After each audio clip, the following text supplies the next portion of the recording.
जय श्री कृष्णा। राधे राधे जी। आप सबका सुनीता भक्ति चैनल में हार्दिक स्वागत है।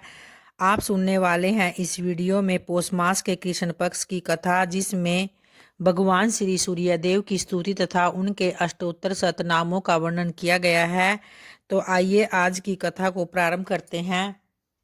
मुनियों ने कहा, भगवान आप पुनः हमें सूर्यदेव से संबंध रखने वाली कथा सुनाइए। तो इस पर ब्रह्मा जी बोले, स्थावर जंगम समस्त प्राणियों के नष्ट हो जाने पर जब समस्त लोग अंधकार में विलीन हो गया था, तो उस समय सबसे पहले प्रकृति से गुणों की हेतुभूत समष्टि बुद्धि का आविर्भाव हुआ। उस बुद्धि से पंच महाभूतों का प्रवर्तक अहंकार प्रकट हुआ। आकाश, वायु, अग्नि, जल और पृथ्वी, ये 5 महाभूत हुए। तदनंतर उसमें 7 लोग प्रतिष्ठित थे। 7 द्वीपों और समुद्रों सहित पृथ्वी भी उसमें थी। उसी में मैं विष्णु और महादेव भी थे। वहाँ सब लोग तमोगुण से आविर्भूत और विमूढ़ थे और परमेश्वर का ध्यान करते थे। उसके बाद अंधकार को दूर करने वाले एक महातेजस्वी देवता हुए, और उस समय हम लोगों में ध्यान द्वारा जाना कि ये भगवान सूर्य है। उन परमात्मा को जानकर हमने दिव्य स्तुतियों के द्वारा उनका सत्वन आरंभ किया। भगवान तुम आदिदेव हो, ऐश्वर्य से संपन्न होने के कारण तुम देवताओं के ईश्वर हो। संपूर्ण भूतों के आदिकर्ता भी तुम ही हो। तुम ही देवादिदेव दिवाकर हो। संपूर्ण भूतों, देवताओं, गंधर्वों, राक्षसों, मुनियों, किन्नरों, सिद्धों, नागों तथा पक्षियों का जीवन तुमसे ही चलता है। तुम ही ब्रह्मा, तुम ही महादेव, तुम ही विष्णु, तुम ही प्रजापति तथा तुम ही वायु, इंद्र, सोम, विवस्वान एवं वरुण ही तुम ही हो। तुम संपूर्ण भूतों के आदि कारण हो। भू भव स्व मह जन तप और सत्य, ये सब तुम्हारे ही स्वरूप है। तुम्हारा जो स्वरूप अत्यंत तेजस्वी, सबका प्रकाशक, दिव्य, संपूर्ण लोकों में प्रकाश बिखेरने वाला और देवेश्वरों के द्वारा भी कठिनता से देखे जाने योग्य है, उसको हमारा नमस्कार है। देवता और सिद्ध जिसका सेवन करते हैं, भृगु, अत्रि और पुलह आदि महर्षि जिसकी स्तुति में संलग्न रहते हैं, तथा जो अत्यंत अव्यक्त है, तुम्हारे उस स्वरूप को हमारा प्रणाम है। संपूर्ण देवताओं में उत्कृष्ट तुम्हारा जो रूप वेद वेता पुरुषों के द्वारा जानने योग्य, नित्य और सर्व ज्ञान संपन्न है, उसको हमारा नमस्कार है। तुम्हारा जो स्वरूप इस विश्व की सृष्टि करने वाला, विश्व में अग्नि एवं देवताओं द्वारा पूजित, संपूर्ण विश्व में व्यापक और अचिंत्य है, उसे हमारा प्रणाम है। तुम्हारा जो रूप यज्ञ, वेद लोक तथा दुलोक से भी परे परमात्मा नाम से विख्यात है, उसको हमारा नमस्कार है। हे प्रभु, तुम कारणों के भी कारण हो, तुमको बारंबार हम नमस्कार करते हैं। पापों से मुक्त करने वाले तुम्हें प्रणाम करते हैं। तुम दैत्यों को पीड़ा देने वाले और रोगों से छुटकारा दिलाने वाले हो, तुम्हें अनेकों बार नमस्कार है। तुम सबको वर, सुख, धन और उत्तम बुद्धि प्रदान करने वाले हो, तुम्हें हम बारंबार प्रणाम करते हैं। तो इस प्रकार से स्तुति करने पर तेजोमय रूप धारण करने वाले भगवान भास्कर ने कल्याणमयी वाणी में कहा, आप लोगों को कौन सा वर प्रदान किया जाए। तो इस पर देवताओं ने कहा, हे प्रभु, आपका रूप अत्यंत तेजोमय है, इसका ताप कोई सह नहीं सकता, अतः जगत के हित के लिए यह सबके सहने योग्य हो जाए। तप्त एवं मस्तु कहकर आदिकर्ता भगवान सूर्य संपूर्ण लोकों के कार्य सिद्ध करने के लिए समय समय पर गर्मी, सर्दी और वर्षा करने लगे।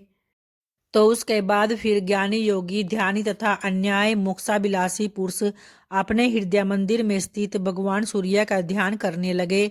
समस्त शुभ लक्षणों से हीन अथवा संपूर्ण पातकों से युक्त ही क्यों न हो, भगवान सूर्य की शरण लेने से मनुष्य सब पापों से तर जाता है। अग्निहोत्र, वेद तथा अधिक दक्षिणा वाले यज्ञ भगवान सूर्य की भक्ति एवं नमस्कार की 16वीं कला के बराबर भी नहीं हो सकते। भगवान सूर्य तीर्थों में सर्वोत्तम तीर्थ, मंगलों में परम मंगलमय और पवित्रों में परम पवित्र है, अतः विद्वान पुरुष उनकी शरण लेते हैं। जो इंद्र आदि के द्वारा प्रशंसित सूर्यदेव को नमस्कार करते हैं, वे सब पापों से मुक्त होकर सूर्यलोक में जाते हैं। और इसके बाद मुनियों ने कहा, हे ब्राह्मण, हमारे मन में चिरकाल से यह इच्छा हो रही है कि भगवान सूर्य के 108 नामों का वर्णन सुने, आप उन्हें बताने की कृपा करें। तो इस पर ब्रह्मा जी बोले, हे ब्राह्मणों, भगवान भास्कर के परम गोपनीय 108 नाम जो स्वर्ग और मोक्ष देने वाले हैं, तो बतलाता हूँ, उसे ध्यानपूर्वक सुनो।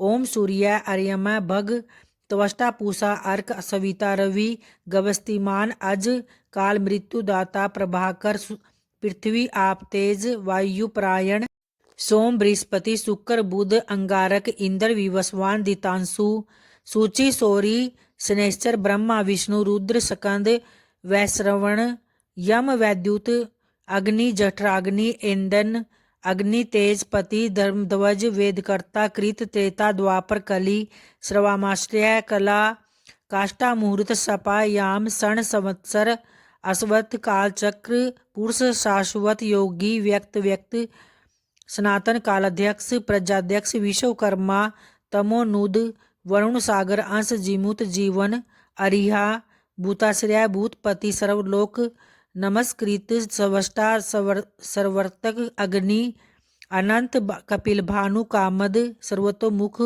जय विशद वरद सर्वभूत नेसीवित भूतादि शीघ्र चलने वाले प्राणधारण धन्वंतरी धूमकेतु अदिति पुत्र द्वादश आत्मा रवि दक्ष पिता माता पितामह स्वर्ग द्वार प्रजा द्वार मोक्ष द्वार त्रिविष्टप देहकर्ता प्रशांतात्मा विश्वतात्मा विश्वतोमुख चरात्मा सुक्षात्मा मैत्रेय तथा करुणान्वित ये अमित तेजस्वी एवं कीर्तन करने योग्य भगवान सूर्य के 108 नाम सुंदर नाम मैंने बताए हैं। जो मनुष्य देव श्रेष्ठ भगवान सूर्य के इस स्त्रोत का शुद्ध एवं एकाग्रचित से कीर्तन करता है वह शोक रूपी दवानल के समुद्र से मुक्त हो जाता है और उसे मनोवांछित भोगों को प्राप्त कर मोक्ष को पाता है। तो आज की पौष मास की कथा का तीसरा अध्याय यहीं संपन्न होता है। तो प्रेम से बोलिए भगवान श्री हरि विष्णु की जय।